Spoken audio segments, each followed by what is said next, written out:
Okay, today we are going to do Raptor. Raptor? Yes, Raptor. That's your bed lining stuff. Have I made it too close? Yes, so I'm just using the 120. They say 180, but because we're not on steel, we're on fiberglass. It is naturally a rough finish. So that's what I'm going to do. So I'm just going to scuff it up. That's what's mainly about, scuffing it up so the Rapture has got some bite into the thing it's penetrating onto. I've got to be careful. I don't want too much paint in here because it will change that thickness where it's got to slide over that that section on the back of the body. So that's what I have to watch. But mainly, I'm not trying to take it all off. It's just a scratch. More of a scratch, rough it up.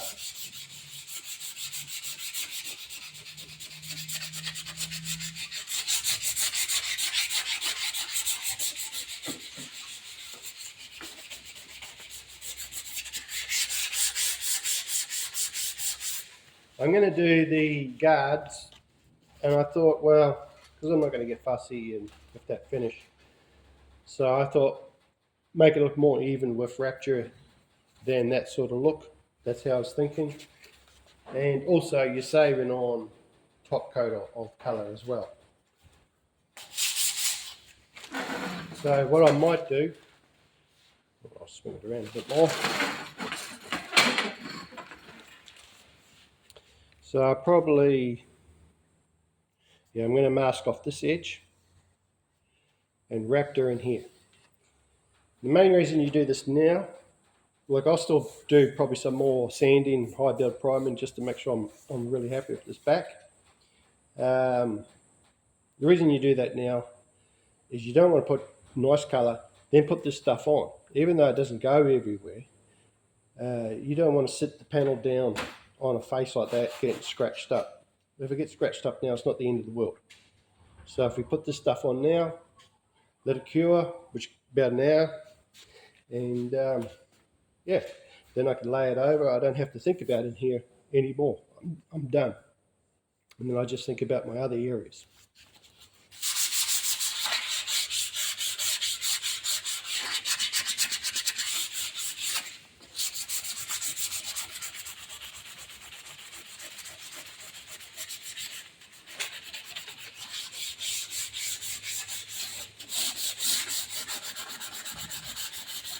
Probably the big issue I've got, because it is so, what do they call it? Crater type, real indentation type stuff. You have to get into those lower points. So what I might do, because the sandpaper can only really get so far into those areas, put a Scotch-Brite over it as well, give it a bit of a scratching. It's all about traction.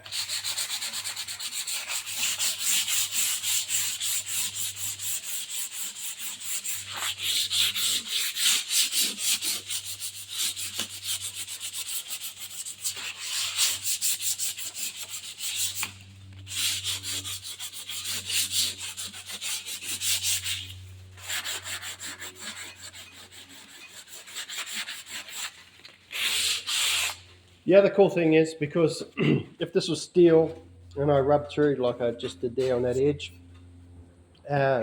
you would have to put their etch or some sort of etch or an epoxy primer again or something to just guarantee that won't rust. That's probably the negative of steel if you rub through. But in your patchwork, if you just build a high build primer, because there's no epoxy primer. Epoxy primer is made up of zinc. Zinc gives you a lot of protection for your steel. So you just got to look at an epoxy primer as to go on something on bare steel just to seal your job.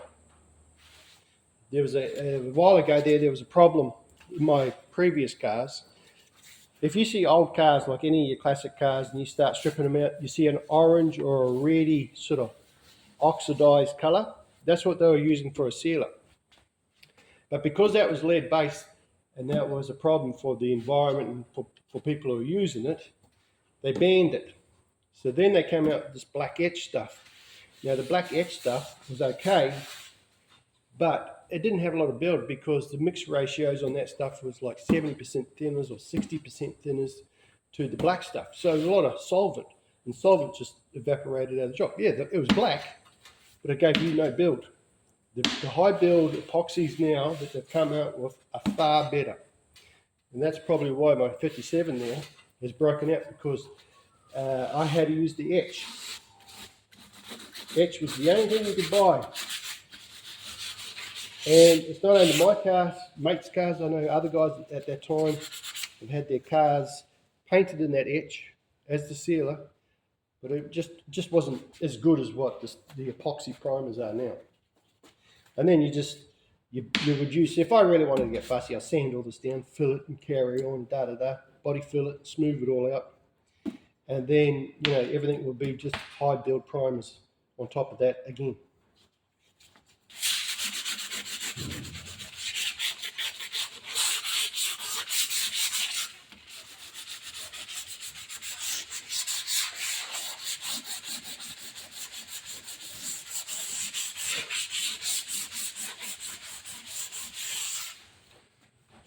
So I'll keep working with this and we'll be back. Now, as you guys know, I made these pieces in steel. So you're saying, should I, does that mean I need to epoxy these and protect them? No, not this particular steel, no. If you've got probably bigger, maybe, and it depends how fast you get, but overall, no, because it's not a big structural thing. Now I'm going to show you something about steel. This is what they call zinc-coated steel, which is, here's one I prepared earlier. Right. Now I folded this up. I've got some fiberglass resin dripped on the bloody thing. Now this is probably easy 6, 8 months old, something like that. It's been sitting around. Doesn't rust because it's zinc coated. I use this stuff on all my panel work, and the main reason we used to supply this in the shop. You got other steels, they're called bright mild steel. Bright mild steel, a lot of guys like bright mild steel when they do panel work, because the zinc coat stuff, when you do weld on this, it gets a little bit fluffy. You'll have a burn hole around it or something like that. A lot of guys don't like that because they want to clean, they're all about their clean welds and things. As long as you're getting good penetration and stuff, that's what you really need to worry about with this stuff. And what's good about this is, imagine this was a sill on a car. So all the insides would look like that. You would never have to worry about that rusting. All you'd have to do is probably just worry about where it's welded. Make sure you get to clean as best you can, around those holes and things like that. But that'll sit inside the car forever. If it was bright mild steel, you would have to try to get into that sill area, and if it's rusting, if you can't, this is why the older cars rusted. If the paint got there, it got there. If it didn't, it didn't. It was just bad luck. They had to move on to the next car coming down the line. So that's just how it was. So zinc steel. Like I say, this is 8 months old. Look at it. Doesn't rust. I could probably leave this outside. The only place it will start rusting, probably the edges, and probably with this cutout here, because that is bare steel. But if you paint that up, you don't have to worry about that. And I'll show you another bit of steel. So zinc is important.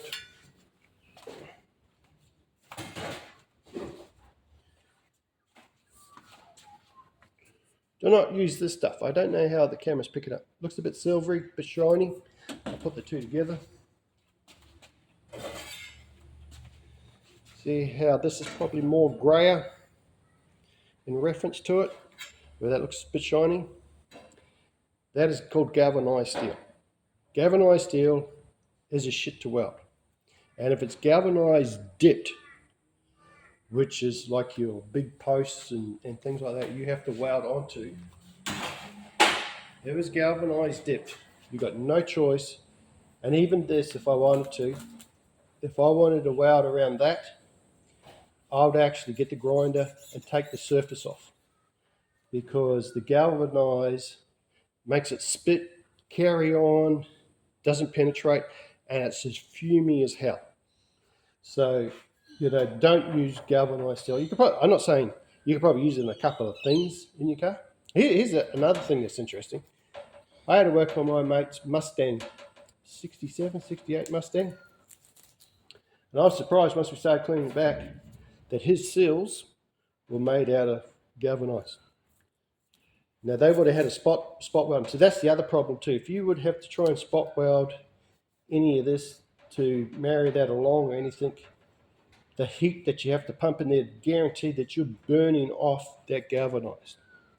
So galvanized has its places. Galvanized is good for sheds, outdoor areas, and things like that. With the zinc is a bit more broader. The idea of zinc, you scuff it up, you give it a paint, she's done. So with this is, if you had to use this, you really have to scuff it up. Really make sure it's scratched. I wouldn't probably go with the,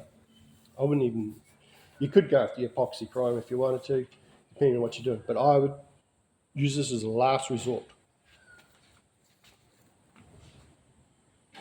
Okay, I don't know if I can see well enough. I'll move it around. It might be the glare. This is black steel. Black steel might look a bit silvery. Yes, it's black. I'm trying to keep the light off it. You can see it's rusting. This piece here, he's probably about 8 months old, something like that. You can see that he's rusting. Now, to use this, because it's 3mm, I can't cut it in the guillotine, that's why I don't carry it. The reason I've got it is if I want to have to make up a structural bracket that has to be strong and fold it up, I would use this. And I have to physically cut it out with the grinder or whatever I want to do. So you can see just that's rust. It's dust and rust. So yeah, so to do that, you make your part, do what you want.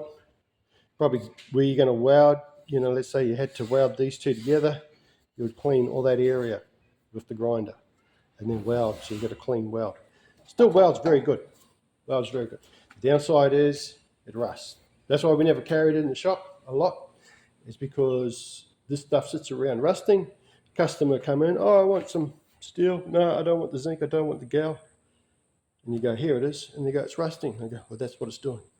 It's naturally just doing that, sitting around in the shop, because there's no coating, no protection.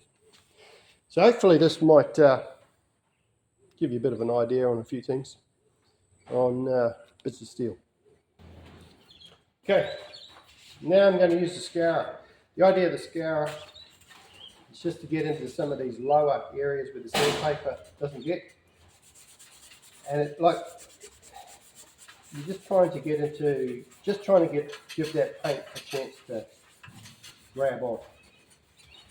Now, scourers come in different colours when you go to the paint shop to buy these things. This is probably the wrong scourer for this guy here. Probably, I think the green one is possibly the one to use. So, yeah, so I'm just trying to get into these deeper cavities here. That's all it is. It's all about traction, action.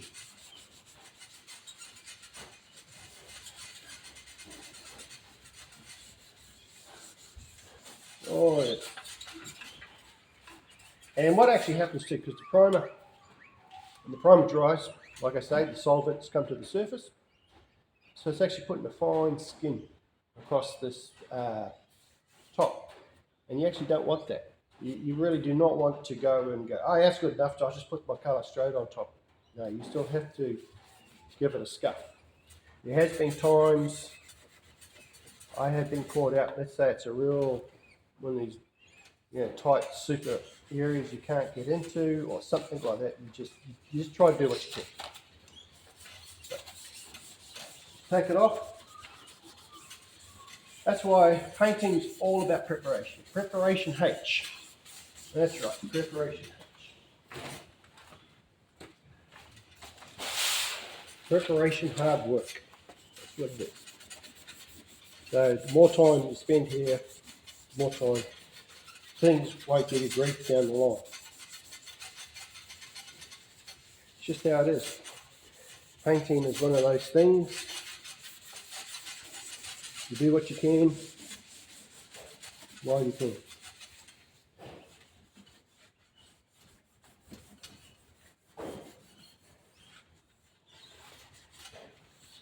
It's not the pretty side, it's the ugly side. And I'm not trying to hide the fact that it's not glass. Yeah, you'd be there in a lifetime doing that. Alright, almost there. There's a little bit of dag over there, I'll show you.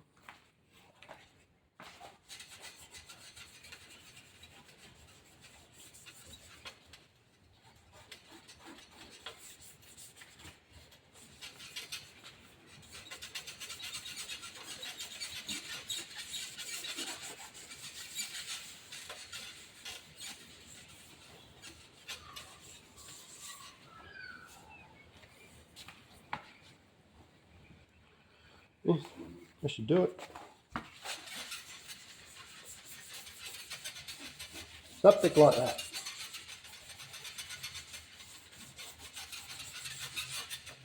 Yeah, that'll do. I will do the guards next. Okay, here's the guards. High build primer. Still a few things I need to do. And that's probably a good thing about going into a lighter colour. You see shadows up here where you got your imperfections. So yeah, but it's going to be the same deal with these guys. These guys, I will just scuff up. Now the main reason I'm thinking about running the Raptor, which will help, I don't know if it'll 100% stop it, but it will help for sure, is if there is a stone that flicks up, fires into the guard, being fiberglass. Now it'll handle it, but if the stone's bad enough, the stone, I don't know if you can see it, but the stone will actually come up, hit some here, and it could actually crack. And what happens, you see those little fine spider webs type things. And that's where the stone, now, the fiberglass is pretty tough, but the Raptor, I'm just giving a bit of extra something. And that's the main reason I'm doing it. And the reason I'm putting that ducktail into it is just tie it in, because they bolt here and they're just giving an even constant look.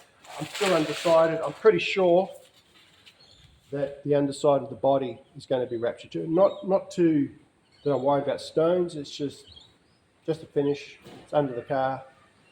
I don't have to worry too much about it. That Camaro's got the Raptor all through underneath it, and it's awesome. Now these guards, I would have to admit, are hard to work because there's no flat areas. They want to sit like this, they want to do this.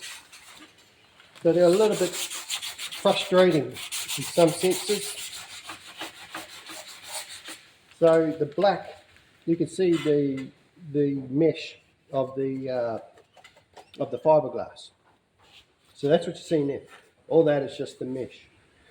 So the reason it looks like that, because they had this in a gel coat, very smooth mold, and then all the layering of the fiberglass would have come on this side, and they would have worked their way out, and that's the finish you got there.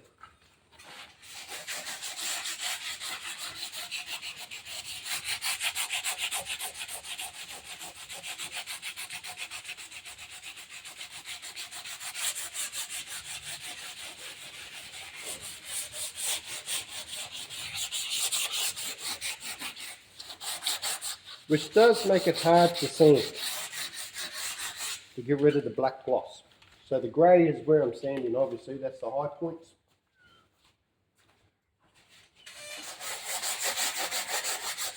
This here is overspray from the primer.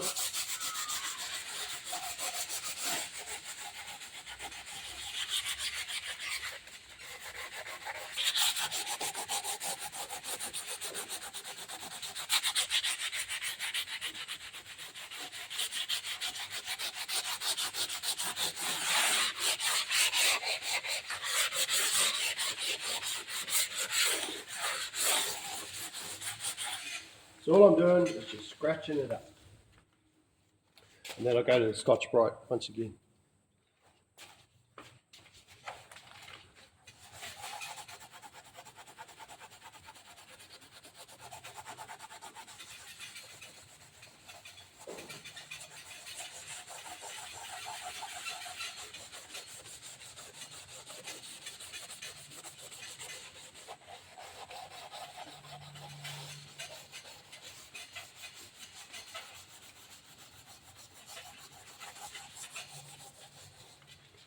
Just doing that. So I'll do that to those two and then we'll move it on to the next stage. This will be one of the only times you probably see me using my fingers in these sorts of... There is times you're going to have to use your fingers because I really do want to get as much of that black gloss off as possible, or that top of that primer. The more you scuff it up, the better. That's just the rules of painting.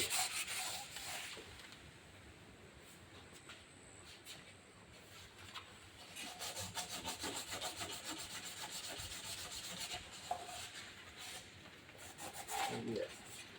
So I'm just chasing down that may look a little bit glossy. Now, I'm going to be honest, I don't think I'm not going to get 100% of it, but I'm going to get at least 80% of it, or 75% of it to bite onto.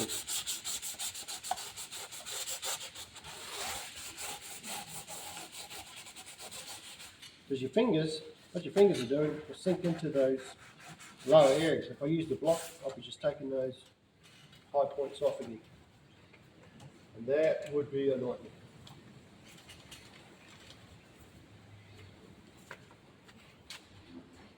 This guard here, you can actually see it's quite glossy. And that's what we don't want. Number one is we don't want gloss. That's why I keep saying, scratch it up best you can.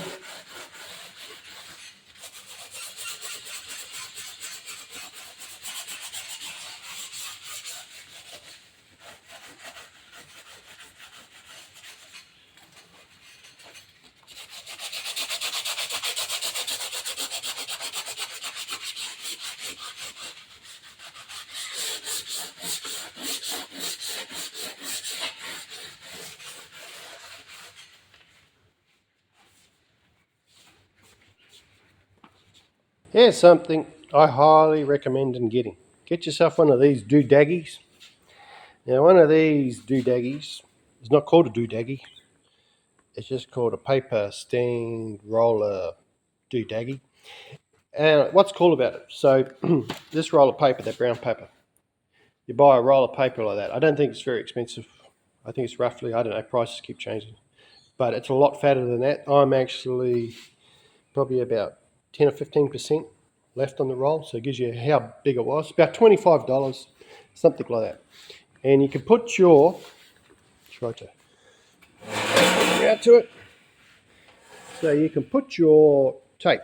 Now the tape will set up on the job as it rolls off. I'll get myself in view. As you pull it, pulls around. At this stage I'm not using that, so I'll disconnect that. Now the reason is I'm going to just mask off these holes. Here I got here. I still need to do a bit of repair there. And yeah, mask the holes off, mask it up, just for the control of the splatter. Not for the overspray, not for anything else. It's just really controlling the splatter close up, because the gun that I will be using is one of these. Now what makes this gun cool, see I've got to adjust it on volume. I do have another gun here, I don't know, that's right, it came with the other Raptor kit, so I brought it, so it was inclusive of the deal. So that's probably a cool thing about paint shops. They might do deals and throw something in. Now this ain't very dear. Don't buy the Raptor gun. The Raptor gun looks exactly like this, does the same thing. There is a hose fitting if I wanted to extend it. The Raptor gun is expensive. This gun here is one of these cheapy guns you get from probably a part shop, paint shop. It was about $30. But like I say, this one came with the deal. But that one, I can't control the volume. And because I'm pretty going to be here, I'm going to be pretty close to the work. You'll see what I mean. You want to get your splatter on, but you don't want it where it's thick and heavy and runny or anything like that. But I'm staying close because it's a small job. It's not a big area. And I think the fan size on it, like, you know, look at that. So I don't think it's even a fan size. It's probably going to blow something about maybe this wide when it comes out. So that's what I mean. So that's what the mask is all about. Just control and things like that. Yep. So like I say, you just control the hole. That'll stop it blowing out and having a mess. And then if it does, if I didn't do this, if you did weep around that, if you blow out around there, when you go to sand, you're taking off material. And what can happen, like all sanding, your focus is getting rid of there, but you might get rid of what's around it more than you want. So this just helps that.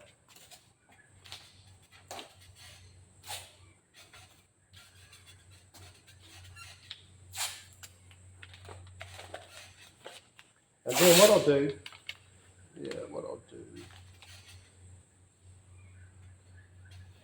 something like that.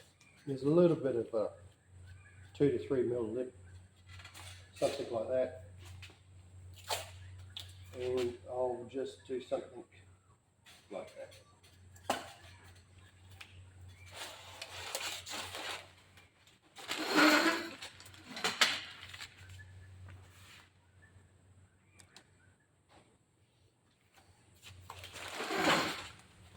Now I would have to say these are probably, but what I've learned so far about these guards, they're probably one of the hardest guards I could actually line up.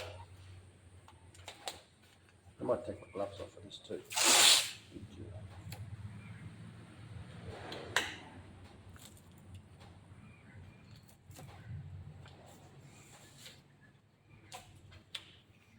Yes, I'll take my magic gloves off. So the same deal as with this thing. The masking on this would be a lot easier than those guards, because those guards flopped everywhere. I might come over a bit. Yeah. The reason I want to come over because that edge is going to be a painted high gloss colour edge.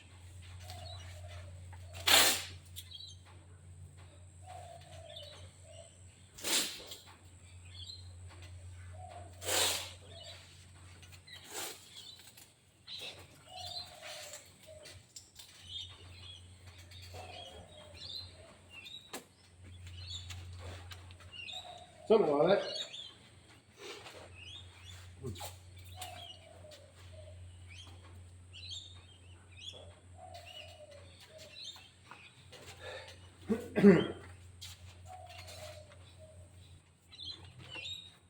It's a little bit warm today, probably more humid than anything. Now, I've always said don't.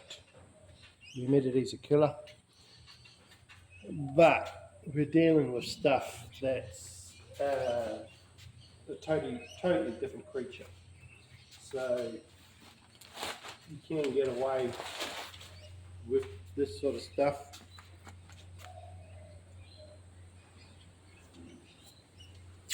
And considering, realistically, we're probably only looking at less than 5 minutes painting.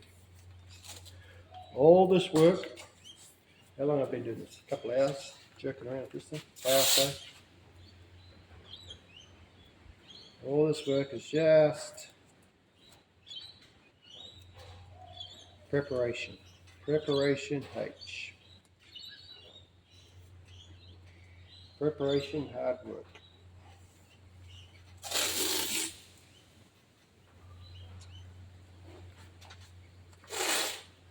Probably when I spray, when I do paint, I might mask off up to here and the colour can flop over a little bit into here. I don't know yet.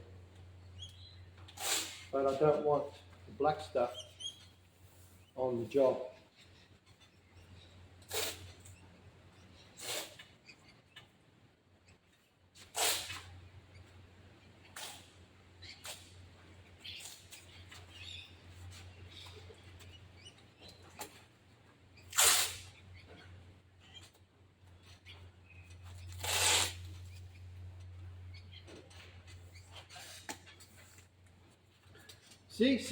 See, senor?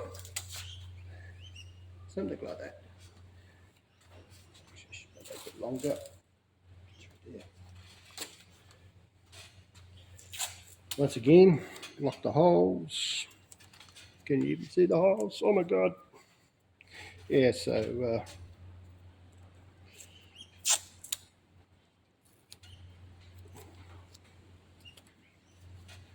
now if you're painting the bonnet and you'd be masking off like this, you'd be sealing off all the other side as much as you can, holes and everything, as much as possible. Because when you're laying paint down there, when you go and flip that side over, you pull the masking tape off and things, there'll be actually some, because a gun is pumping pressure into areas. That gun, and being clear and colour or whatever, particularly clear, it's so fine, it will find weep holes. It will go through and then it'll bleed all over the back of your job. And you're blocking that puppy down again. And then you've got to make sure that when you flip and you do the blue, that Camaro bonnet was probably one of the worst because those vented areas up here, they've designed to, even though they block off, they're actually quite useless, but they've got large holes. So you're seeing the structure of the skeleton on the inside. So all of that sort of masking.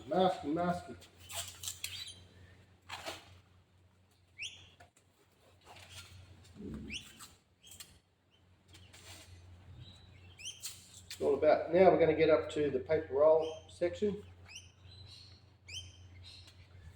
We're going to do that. Wait. Yeah.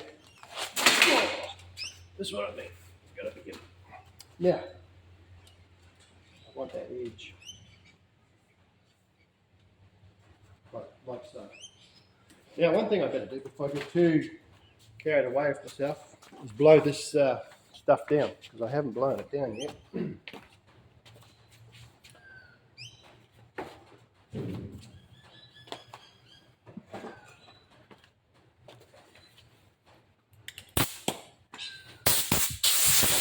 Now, this is dust trapped in the pores.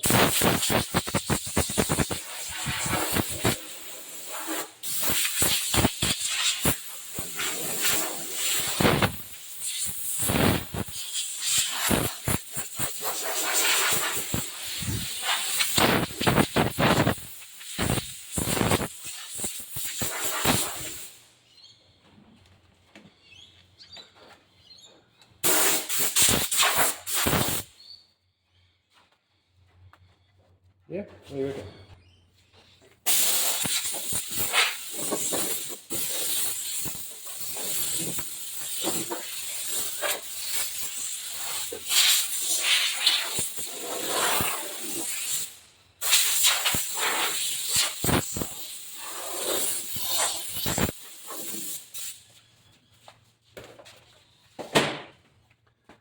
Something like that. Right, we'll get up to the other part of masking. Right, so I show you the advantages of this paint roller, whatever the hell thing is, didactic. Yeah, obviously education is my #1 priority when I was in school, so you can see that coming through here. So what you do is you can roll it off like that, and as you can see the tape is glued itself or stuck itself onto the paper, like so. And you do something like that, and that's why I spend all that time masking that edge, and I just stick it along. Now, admittedly, this paper is too wide. This paper is 450 millimeters, and you can get, it is designed that if I wanted to put two smaller rollers where that probably the paper's this wide or just a little bit wider, it gives you options. But this is my number one setup. And you can actually buy them where they're actually a handheld one, where they're, I think they're about that wide, about a 6-inch or maybe a 4-inch paper. So they're pretty cool too. So yeah, I'll show you what's happening on the job. Okay, now for the tape, so I'll probably start from this edge around.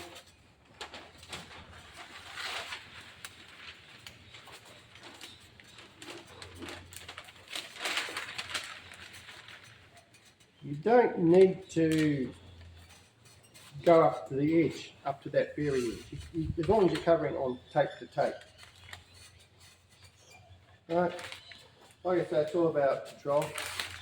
Now being paper of this size, just fold it up,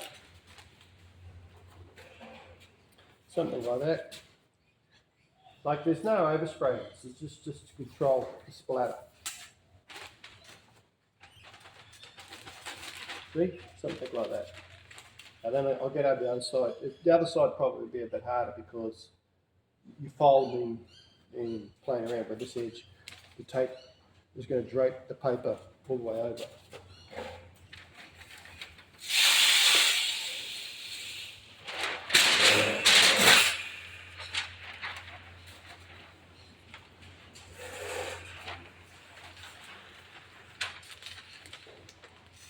See, like that, something like that. Worst thing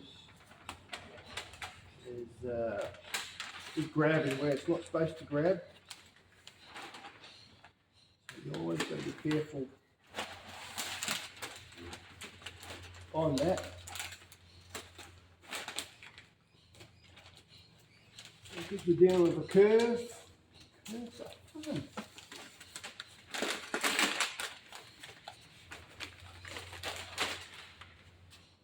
Something like that.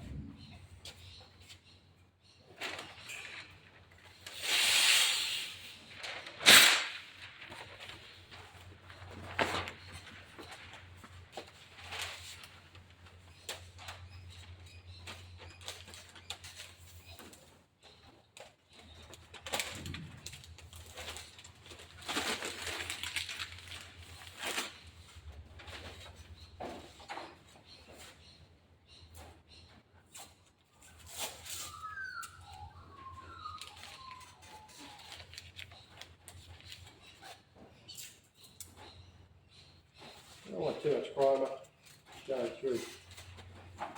Okay. This thing is a right roller pain in the ass to it. Wants to fall and flop around. So this is what I'm saying about that. Now, there's another way I could do this.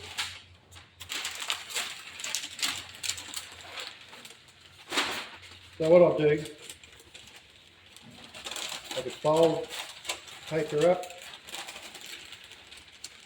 to that edge.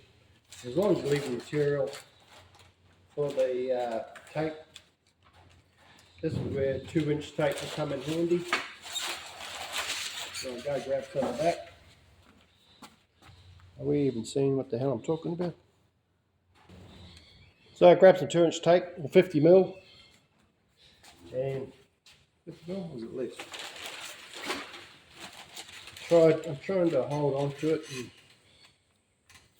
the same time. Might have to do pieces just to show you guys what I'm talking about. Something like that, you see. Now, normally I'll see if I can do it. But because this thing wants to fall off this bloody stand, yeah, see? That way you don't have to get fussy. You don't have to get fussy with the edges. All your fussiness is already trimmed out. So it's a bit like trimming with painting a house or something. You do a trim edge, or they call it a picture frame edge. Whatever. People make the names up half the time. I know this bloke made a name up out of ducktail once. Jesus. Must have worked other too. Now,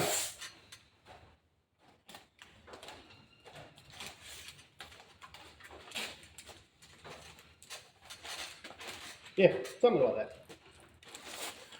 I could, maybe I might. This is overlaid, so I don't know how far the paper goes. Maybe just to reassure myself, I'll just do something like that. You don't have to get too carried away. You'll see with this stuff. Oh man, this is so hard. Really hard to hold.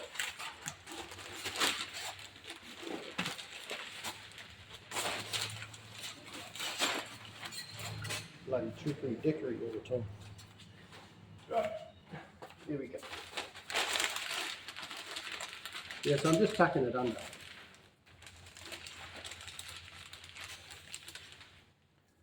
Something like that. Because it's not sitting where I want it to sit, I use a short piece.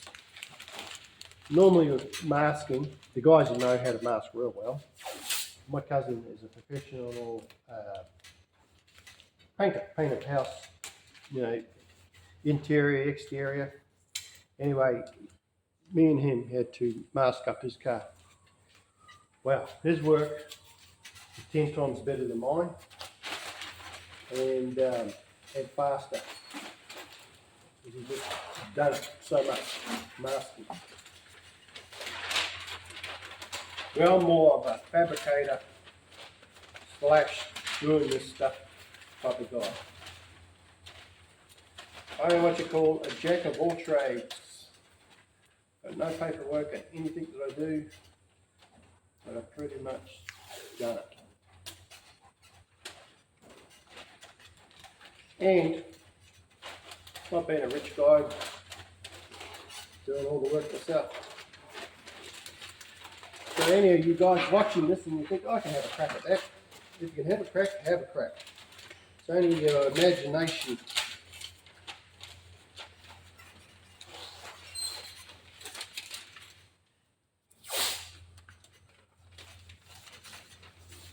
It's only imagination, hard work, and persistence.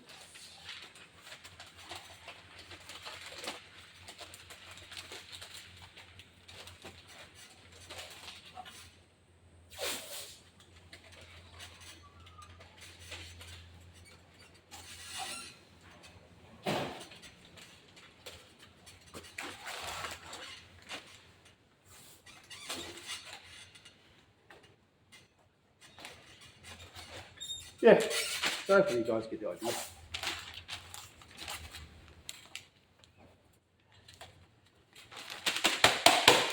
Ta-da! Like that.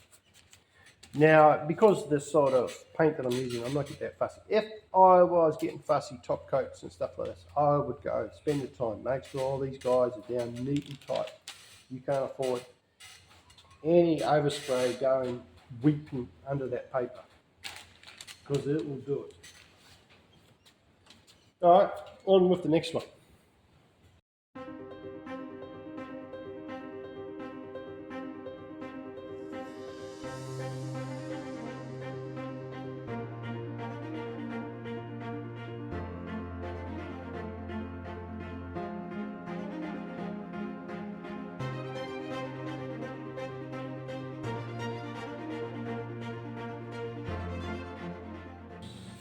Okay, so these are 711 mils. Now, I would say that this has been American. They were talking in ounces and things like that. So Australians are talking in ounces. We're talking millimeters or mils. So it's basically you're going to fill up 243 mils of that to 711 mils of this. So I'm unsure exactly how much I need. So what I'm going to do is I'm going to have a crack at half. So half of the 711 mils is 355 mils. All right, 355.5 if you want to be annual fixated on something. But yeah, so and then 243 is 121 mils in here, half of this mixture. So I'm going for a half because I really don't know. I might need the whole, mix the whole thing, but let's just walk through an increment of that. And I think anybody who does that, you probably only maybe just doing this one piece, just for the time being or something. That's what you have to do. You break this stuff down to work it out. Now I've already prep solved all of this. Everything's ready to roll. So I'm just going to use the two mixing cups here that was presented to me by my mathematic assistant. So, and that's how we're going to do that. All right.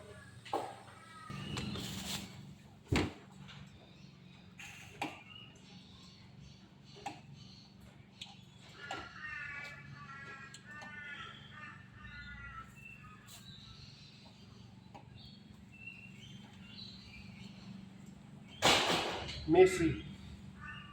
There's a tin foil lid in there to get to that. So, because we're doing it a little bit different, so we're going for 350 mils in here. Comes out like bloody tar. Now I have shaken it, so I don't want anyone. I have shaken the tin before I've put it in there. And when I get to my mark, I have to wait for it to flatten out a bit.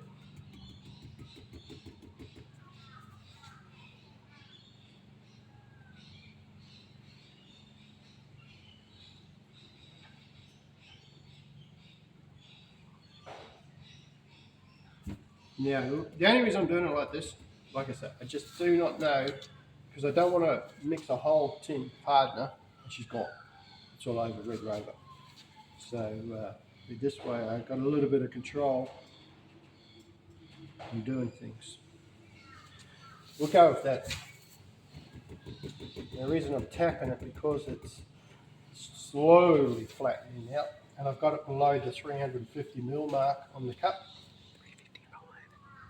Well, you know, even if it is 355, see, even me tapping it like that, it keeps going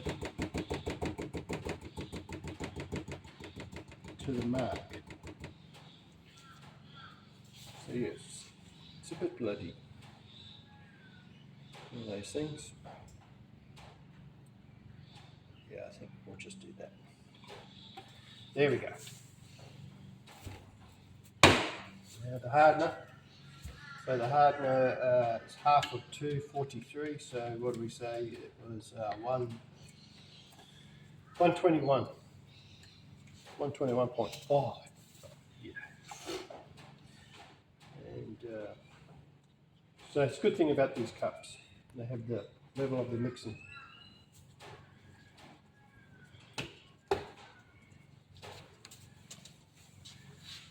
Right, what did I say? 121.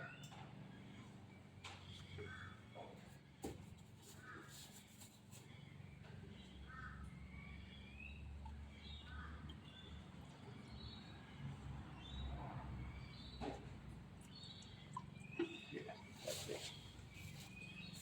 About there.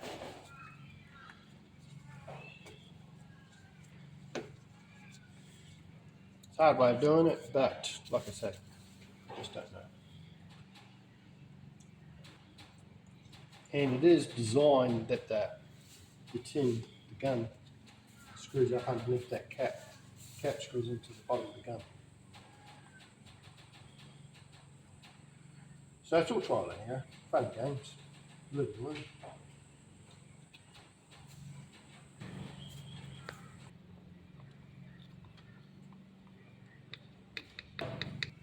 Now obviously you would use the tin because the tin you can tip around and it won't spillage. That's why it's got a screw up cap under the bottom.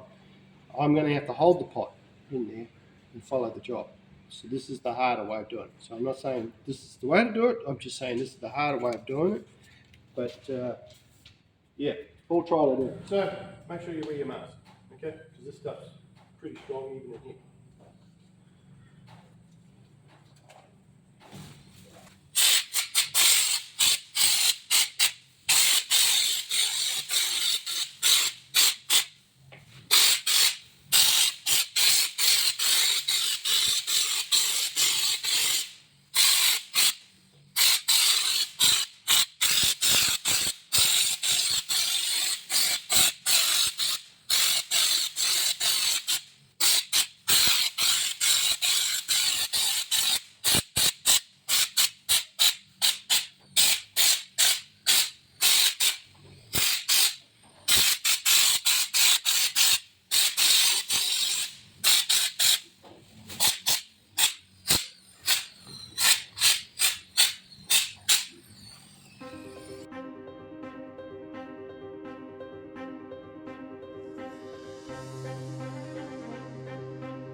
So what happened was, what I mixed was just a little bit light. I got the other one done, and I'm going to just mix up half of that amount. So it's 350 mils. So this time I'm going to mix up 175 mil.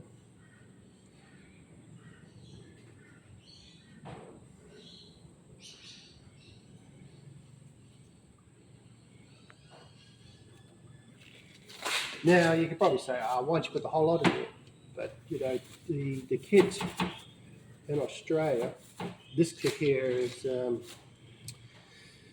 $279. And then, if I just needed one of these, I'd be paying probably double what it's worth than buying the kit. So this is what you got to be careful of sometimes. So 175 mil of that. So we want half of that again. So half of that is 60 mil. We're going with 60 mil is bugger all in the big scheme of things. A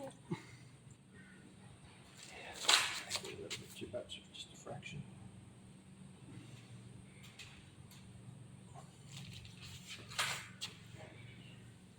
Yeah, that's what we want.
Yeah.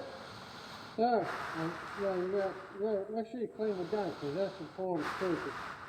A lot of crack because this stuff goes real fast. So it says now 1 hour before you do the second coat. So I don't know if I need that. I don't think I need that second coat. No, so I don't worry about the second coat. So if you wanted the second coat, you wait an hour